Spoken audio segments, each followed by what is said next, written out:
In this tutorial, I will show you how I use the clone stamp tool. With the introduction of the healing brush and patch tool in Photoshop 7, many have disregarded the clone stamp's use.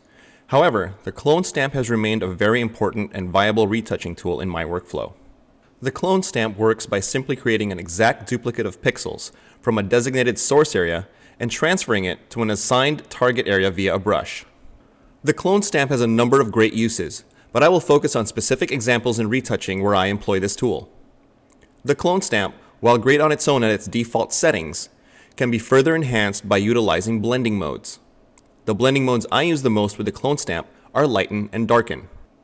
If you are unfamiliar with using blending modes, quite simply, they are a way for the pixels of one layer to interact with the pixels of the layer or layers underneath it. For example, setting a layer to lighten will only change the pixels that are darker, leaving pixels that are of equal luminosity and lighter unchanged. With a darken blending mode, it does the complete opposite. Blending modes not only work on layers, but on brushes as well, including the clone stamp. Lighten to lighten something, darken to darken something. Simple. The clone tool set to lighten has been one of my staple go-to tools. It is great for lightening up dark circles or shadows under the eyes, removing stray hairs across the face, defining eyebrows and lip lines, and even blemish removal. By setting the clone stamp to lighten, you will only be affecting the darker pixels of your target area, leaving the surrounding lighter pixels unchanged. The key to using the clone stamp set to lighten is opacity. You want to set it to a low opacity such as 20% and gradually lighten the area instead of using it at full strength. This ensures a more invisible transition. Let's see that in practice by cloning out this stray hair.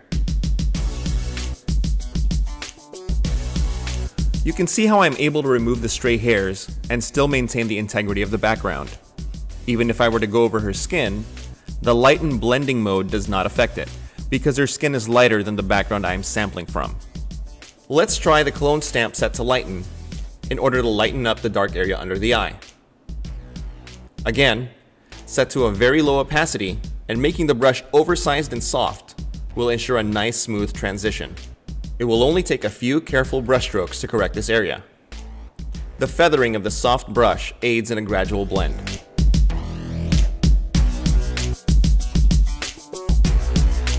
You can also use a lassoed selection to confine the clone stamp within an area.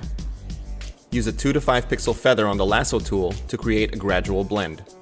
Now, when you clone inside the selection, the area outside the boundary will not be affected. If you watch a tutorial on the pen tool, you can create a path and convert it to a selection, feather it by 2 to 5 pixels, and clone out these stray neck hairs.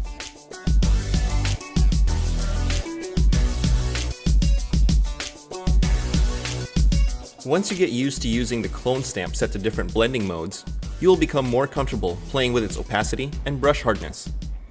If, for example, you were cloning out stray hairs against a solid background, you would use a heavier opacity, in the 80 to 100% range. Use lighter opacities when cloning things out like skin texture to prevent undesirable results. I hope you've enjoyed this brief tutorial on the clone stamp tool. Thanks for watching, and stay tuned for the next Fstoppers post-production tutorial.